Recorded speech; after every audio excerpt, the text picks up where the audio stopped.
You've drifted, haven't you? Between the person you once dreamed of becoming and the one you've quietly settled for, there's a silent distance. No one sees it, but you feel it. Waking up a little later, breaking another small promise to yourself. And one morning, you realize you've drifted away from who you truly are. The good news? You can return, not by becoming someone new, but by returning to the strongest version of yourself, the one still inside you, buried under comfort, delay, and noise. Today, we're not talking about motivation that fades.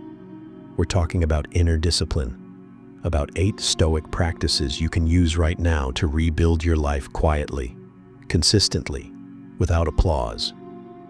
Just small acts done with intention that change everything. Ready? Let's begin. 1. Train the body, liberate the mind. No philosophy survives for centuries if it stays trapped in the mind. The Romans didn't just speak Stoicism, they lived it.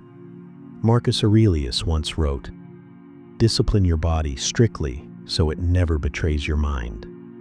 Think about it. How many times has your body turned against you? You swore you'd wake up early, but your hand silenced the alarm. You promised to eat clean, yet your cravings won the argument. You wanted a quiet hour with a book, but your fingers scrolled instead. Physical discipline isn't about vanity or muscle. It's a ritual of self-command. It's how you remind yourself that you are in charge. Start small. A 60-second cold shower each morning, a 20-minute run before sunrise, or simply stand tall, breathe deep, and start the day without delay. Each time you conquer your body, you conquer the weaker parts of your mind. When the body learns obedience, the mind becomes free. That's why the ancient Stoics, from Socrates to Seneca, trained, fought, and sweated not to show off strength, but to whisper this timeless truth. Real power begins the moment you master yourself. 2. Ask for help. It's strength, not weakness. There's a lie that strong people love to believe. I don't need anyone. But Marcus Aurelius, the most powerful man in the world, wrote something different. If you are wounded while scaling the wall, call for a comrade to pull you up. Simple words, yet they shatter a dangerous illusion. That self-reliance means isolation. It doesn't. True self-reliance is the courage to admit when you're struggling and the humility to ask for help. When you seek a mentor, ask an honest question, or share something you're afraid of, you are not being weak. You are practicing courage. Because Stoicism was never against emotion.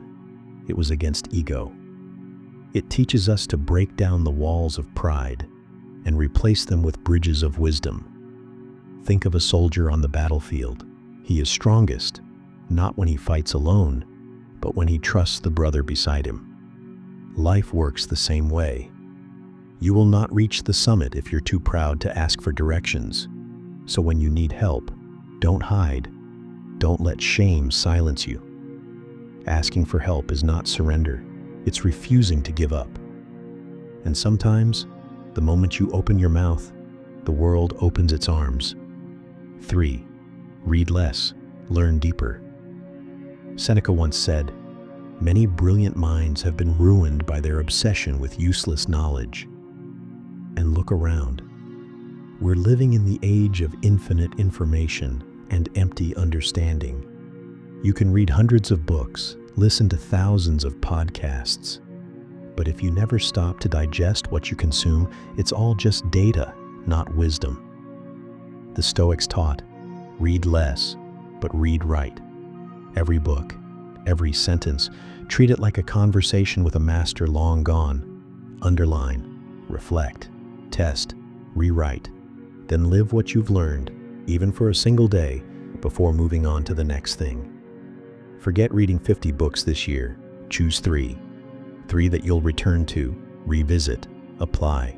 Because knowledge doesn't change your life. Practice does. Marcus Aurelius didn't write meditations to sound wise. He wrote it to train his soul every night, every morning, to be a better man. So if you remember one thing from this, remember this. Don't read to know more. Read to become less ignorant. That's the essence of Stoicism. Not to fill your mind with words, but to empty it of foolishness. 4. Walk, the oldest medicine on earth. When your mind feels chaotic, when you're stuck, when life feels heavy on your chest, step outside and walk. No headphones, no phone, just you and your breath. This isn't exercise. It's a ritual of cleansing. Seneca once wrote, "We should take walks in the open air so that the mind may be nourished and refreshed." And Kierkegaard confessed, "I have walked myself into my best thoughts." They understood something modern science only recently proved. Every step slows the mind. Every breath invites awareness back in. As you walk, thoughts begin to loosen their grip. You stop analyzing and start feeling. The wind brushes your face. Light filters through the trees. Your footsteps merge with your heartbeat. And suddenly, the thing you feared feels smaller. Walking doesn't erase your problems. It erases the illusion that you can't handle them. So make walking your daily ritual. 10 minutes in the morning, 20 in the evening. No one is ever too busy to step outside. Some people just forget that peace is always waiting out there. 5. Focus like a Roman. People are not short on time. They're short on focus. Marcus Aurelius wrote that nearly 2,000 years ago. And today, it's truer than ever. You're not distracted because you're weak. You're distracted because the world is built to steal your attention. Notifications, news, social media, even the emotions of other people. Every time you react, a piece of you is pulled away. The Stoics taught us to return to one thing, the task right in front of you. Do it as if it were the last act of your life, with focus, with precision, with respect. Create your own zone of silence, 30 minutes a day. No phone, no messages, no reflexes. Just you and the work that matters. That's how you reclaim your power. Minute by minute, breath by breath. Focus isn't easy. It's warfare. But every time you hold your attention, you're declaring something powerful. I choose to command my mind, not be a slave to noise. And that is the act of a Stoic warrior, standing calm and unshaken in an age of chaos. 6. Break the chains. Be a slave to nothing. Seneca once wrote, "He who is a slave to desire is chained as tightly as one bound in iron." And today those chains no longer rattle. They vibrate. They're made of habits. You can't put the phone down. You can't start the day without caffeine. You can't relax until you've checked your notifications. But freedom, real freedom, isn't doing whatever you want. It's needing nothing. It's the power to say no. Try it. 1 day without social media. 3 days without complaining. A week without sugar or caffeine. At first, it burns. You itch. You feel restless. But then something strange happens. You feel lighter, clearer, stronger. Because when the addiction fades, you don't just gain time. You regain self-control. Every chain begins as comfort. So cut it before it cuts you off from yourself. Because no one is free as long as they're ruled by a habit. 7. Kill perfectionism. Choose progress. Perfectionism sounds noble, but it's fear wearing a mask of virtue. You don't act because you're afraid it's not good enough. You don't finish because you fear it's not perfect. And so you live your whole life in the waiting room, preparing, planning, polishing, but never becoming. Martha Graham once cried through the night, convinced her new dance was a failure. But that very performance later became legendary. Why? Because she had the courage to finish. The Stoics taught, Do not abandon the journey because you cannot perfect it. Your duty isn't to reach the ideal. Your duty is to move forward. Follow this rule. 80% done means done. 100% perfect means never. Write it, publish it, build it, step out anyway. Perfection is a wall. Progress is a window. And you will only see the sky when you dare to open it. 8. Choose one word and live by it this year.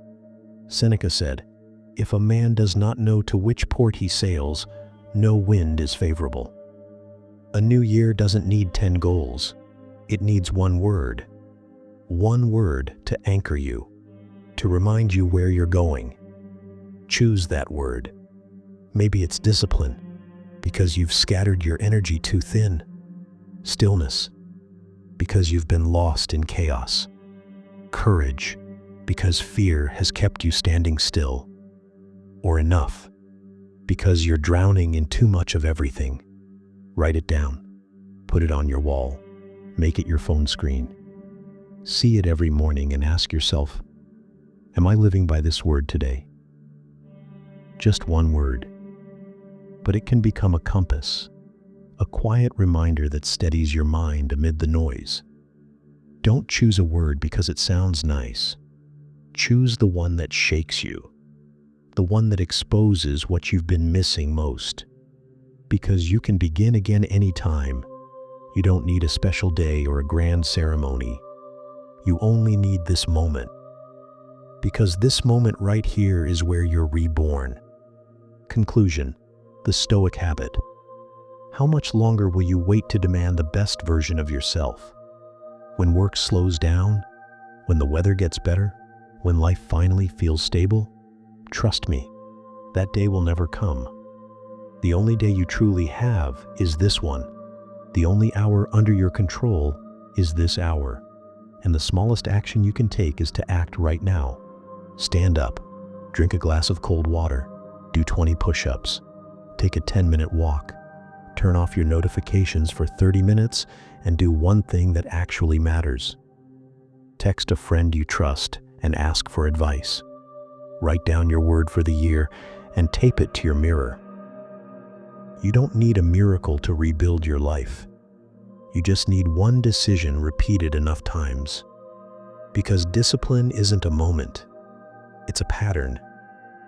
And every pattern begins with a single act of courage. So if you're ready, make your choice now. Comment below just one word, the word that will define your year. I'll read it, I'll respond. And together, in quiet discipline, we'll rise.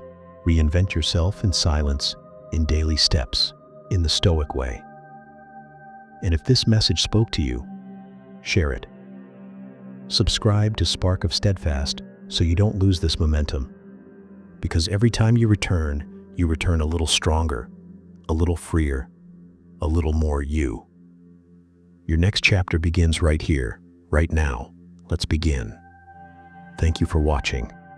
Rise.